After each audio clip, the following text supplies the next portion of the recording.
Keep watching because I've got some Microsoft Teams tips and tricks for beginners.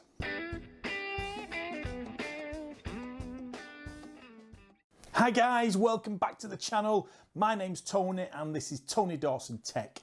Now I've done quite a lot of videos on Zoom, but I've had a lot of requests lately to do the same type of videos for Microsoft Teams and other video conferencing software. So they're coming up, but this is the first one. Let's take a look at Microsoft Teams for those beginner users. Now, if this is your first time here, then welcome along. Please think about hitting that subscribe button. And if you're a returning viewer, again, I thank you for your support. So Microsoft Teams then, if you're new to it, it is primarily aimed at the corporate market for work and for collaboration, whether working from home or in the office. And the reason it's so good for this is because of its integration with the rest of the Microsoft Office app software. And it also integrates with other vendor software. It even integrates with Zoom and stuff like Adobe Creative Cloud. But if you're a beginner, keep watching because I've got some tips for you to get you started. So first of all, this is all assuming you have got a Microsoft Teams account. I'm not going to go into that. It's pretty self-explanatory. Google Microsoft Teams and download the app and we'll get started. Now the first thing you want to do is go into Microsoft Teams and check you've got the latest update. In the past few months they've improved it a hell of a lot than it used to be and have pushed loads of updates out. Now the way to do this is go up to your icon, click on that, and then you'll see an option for check for updates. Once you've clicked on check for updates, you will get a notification at the top of the window to say that they're checking now. It will either say you need to update or you're all fine to carry on working. Now, if you do need to update, you'll need to restart that. So update it, restart. Once you've restarted, go back to the icon and then go into settings. The settings window will open where there's various settings. Something you want to make sure is turned on is turn on the new meeting experience. What this does, it lets you use the meeting itself outside of Teams, so you can still have a meeting while working on other stuff within the Teams app. Make sure that's done and you're ready to go. So now you're all set to go. Either you want to start a meeting or you received an invite for a meeting and you click on that. Let's have a look where you go from there. Okay, so when you either want to start a meeting or you get an invite for a meeting, the first thing you'll need to do is obviously click on it. And when you click on it, before you enter the meeting room, you will be presented with this page. And this page allows you to check your appearance, whether you're bothered about what you look like, your hair, makeup, whatever, or mainly the background. You need to look professional if it's one of those type of meetings, so just make sure that everything's okay. So at the bottom here you can turn the camera off if you want to join the meeting without camera. We'll go into background filters in a minute, but over the right hand side you've got your audio options. Again, probably the best etiquette is to join a meeting muted, just in case, just as you join, the dog's not barking or your phone rings. So just choose computer audio and then turn your microphone onto mute. Now going back to background filters, if you've got a messy background, you can apply a background filter. Just simply click on this. Now there are some preset ones. There is a simple blur background which works quite well, to be honest. Some normal rooms which you could almost get away with it being real, but the option there is to make your own. Now you do not have to be some fantastic graphic designer to make your own. All you need to do is go into PowerPoint, create one slide, design it however you want, whether it's just one color background or a color with a logo. Make sure you save it in either PNG or JPEG format, and then when you go to add new, search for that and apply it. So I've done one here, as you can see. Now you see on the preview it looks okay. Once you apply this one, as you see it, you'll see a mirror image. Do not worry, that's not what everybody else will see. Everybody else will see it as it's meant to look, just like it is down here. But if that's what you want and you want to create your own background, it could be a photo of anything, you just save it that way. We don't want one, so that's it. And then once you're ready to go, just launch your meeting. And your meeting is launched and you're ready to go. Now you're in the meeting and the meeting is going ahead. One of the most used options in there is the mute and unmute. Sometimes it can be a real nose of how to do that. Let's have a look at some quick ways of doing it now. So now you're in the meeting and everything's going fine. As we said, you've started with your video camera on and you've started in mute mode. Now there are various ways to unmute yourself, some quicker than the others. The laborious one is to move your mouse up to the top and click on unmute and mute. Why do that when there's different ways? Now you can see on the screen there is a keyboard shortcut, Control, Shift and M. Use them and you can unmute and mute. I don't know why you would, because just like in Zoom, you can use the space bar to unmute. In Zoom, it's a push to talk. Once you've let go, it'll automatically mute you. In Teams, you have to press it. However, all you need to do is press it. If I just move my cursor there so you can see. If you press it, it will unmute you, and press it again, it will mute. One button. So I don't know why you'd use a keyboard shortcut when you can just use the space bar. Okay, try that little quick tip there. Now, as a presenter in Microsoft Teams, you used to have to go back into Teams, as in come out of the meeting to set some meeting options. Now, with the updates and the new meeting experience, you can access the options within the video itself. So let's have a look at what this allows you to do. One thing you can do now is access the meeting options within the meeting itself. Pretty simple here. You can change who can bypass the lobby. Now the lobby is like the waiting room in Zoom, i.e. will people be allowed directly into the meeting, or will they be held in a separate room ready to be let into the main room? There's different options there. Everyone, as in there's no filter, only me is the biggest filter.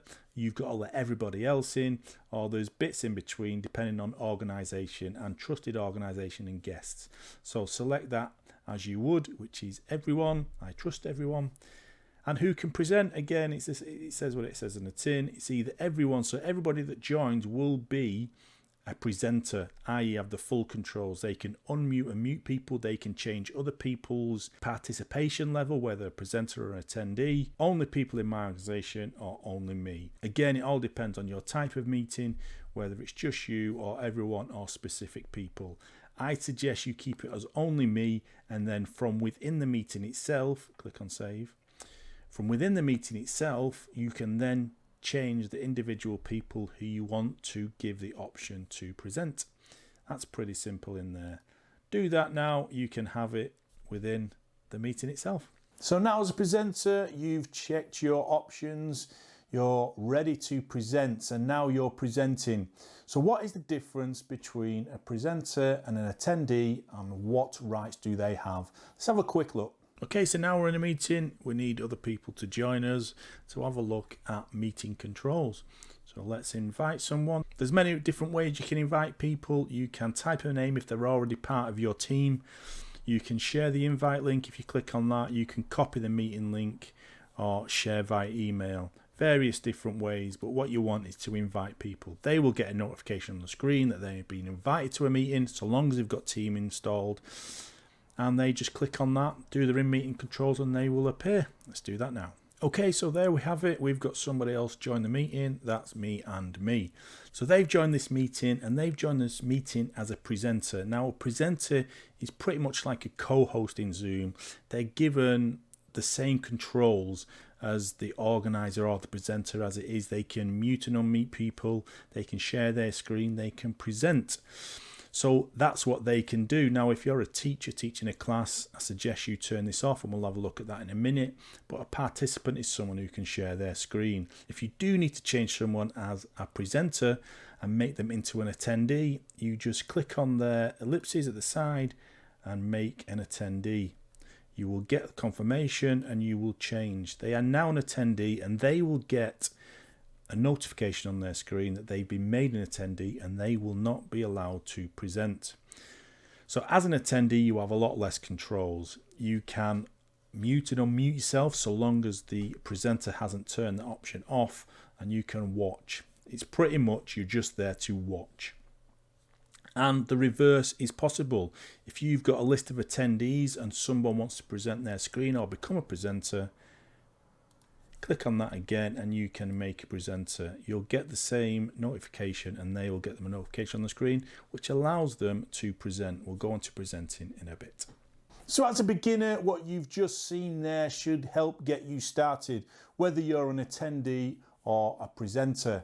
We're now just going to have a look at a few other options which will make you look like an expert when you're in that Teams meeting. So once you're in your meeting then, there's various different things you can use either as an attendee or as a presenter. So as an attendee then, if you're listening to a meeting like other platforms, you can raise your hand to show that you either have a question or you want to get the attention of the presenter. Now up at the top there you will see raise hand. As a presenter, if someone raised their hands, if I just show you, their video will go yellow with a raised hand. You'll get a notification up here of how many people have raised their hand, and in the participants list you will see that there is a hand raised. Now if there's more than one person raising their hands, they will appear in the order that the hands were raised, so you're showing no favoritism to certain people, and you can answer as and when they arrive. Now you can go to that participation and lower their hand to show that you've answered their question, or the participant can do it themselves. So if you are presenting, you want to know how to share your screen. It's real simple. At the top here next to your microphone there is a share content button. Once you've pressed your share content button, you will get a list of the content that you can share. It's pretty simple. You just select the screen you want to share and it will show it. Before I show you that, what I want to just point out is if you're sharing a video, make sure you tick include computer sound, otherwise the sound will either not come through or it'll be really poor because it's pulling the sound from the ambient sound around here. Okay, so sharing, if we just click on that for instance, what will happen now, this is really useful if you've only got one screen. If you've got multiple screens you can manage it a little bit different, but the actual meeting window goes down into a minimize window into the bottom corner, so you can do what you're doing on the screen without having the video in front. Okay, and then once you need to stop, you just click on the stop sharing screen and the meeting window will come back. If you are the organizer or the presenter of a meeting, there's a couple of options on there that you might want to take advantage of. On the participants, if you click on the options button, there is a mute all. If you are getting feedback from a dog barking to phones ringing or rustling, it can be quite annoying, so you can mute all. And once that you have muted everybody, you can have the option to do not allow attendee to unmute. We know what people are like. People will unmute either accidentally or on purpose, and it can be quite annoying. So select that and then select the ones you want to unmute so you can have your meeting carry on as it should be. And a real useful option there is download attendance list, especially if you've got a big list and for audit reasons, who was there, who was not. This will download a list in Excel format with the time they logged on and the time they logged off. It's handy to have, I'm sure it is. Another thing that's handy, as we've seen during any meeting, is to be able to spotlight. Now, if you're a presenter, you have the option to spotlight people. Here, if you want to spotlight yourself, just click on the options there and you will get spotlight me, spotlight for everyone, and now it's spotlighted for everyone. You can also choose who to spotlight. It's in there in the option for that particular person you can spotlight. Pin is something you can use. It doesn't affect what other people see, but you can pin someone's video on the screen so you can see it and it's only applicable to yourself. Make presenter, as we've already gone through, and remove from meeting if they're being unruly or for whatever reason. Another cool feature is if you're a little bit of hard hearing or you just want the sound off completely but you still want to know what's being said. If you go to the options there and go down, you can turn on live captions, and it's a really good feature.